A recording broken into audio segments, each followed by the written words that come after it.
Welcome to Skanda TV. దర్శక ధీరుడు రాజమౌళి సినిమాను తీయడానికి ఎంత ప్రాధాన్యత ఇస్తారో ఆ సినిమాని ప్రమోట్ చేయడానికి కూడా అంతే ప్రాధాన్యత ఇస్తారు. బాహుబలి సినిమాని ఎంతలా ప్రమోట్ చేశారో ఆ సినిమాని ఎలా జనాల్లోకి తీసుకెళ్లారో చూశాం. ఆ తర్వాత RRR సినిమాని కూడా అలాగే ప్రమోట్ చేశారు. ఇంకా చెప్పాలంటే ఎవరు ఊహించని విధంగా ఆస్కార్ అవార్డును తీసుకొచ్చాడు.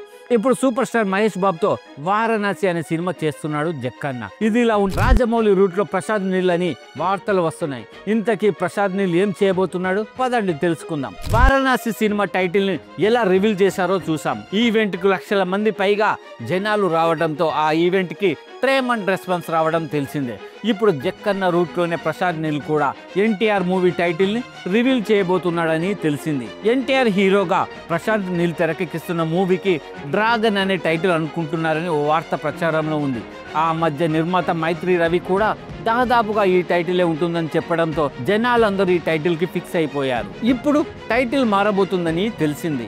డ్రాగన్ కాకుండా మరో పవర్ఫుల్ టైటిల్ పెట్టాలని అనుకుంటున్నారట. ఈ టైటిల్ వారణాసి ఈవెంట్ వల్లే భారీగా చేసి రివీల్ చేయాలని ప్లాన్ చేస్తున్నారట. ఈ సినిమా ప్రసాద్ నీల్ కంటే ఎన్టీఆర్ కు చాలా కీలకం. అందుకనే చాలా జాగ్రత్తలు తీసుకుంటున్నారట. కొత్త సంవత్సరంలో టైటిల్ ప్రకటించబోతున్నారని సమాచారం. జూన్ 25న ఈ సినిమాని రిలీజ్ చేయాలనేది ప్లాన్. అయితే షూటింగ్ అనుకున్న ప్రకారం జరగకపోవడంతో జూన్ 25న ఈ సినిమా రావడం అనేది దాదాపు అనుమానమే అని టాక్. ఈ క్రేజీ మూవీకి టైటిల్ ఏంటి, రిలీజ్ ఎప్పుడు, క్లారిటీ రావాలంటే కొన్ని రోజులు ఆగాల్సిందే.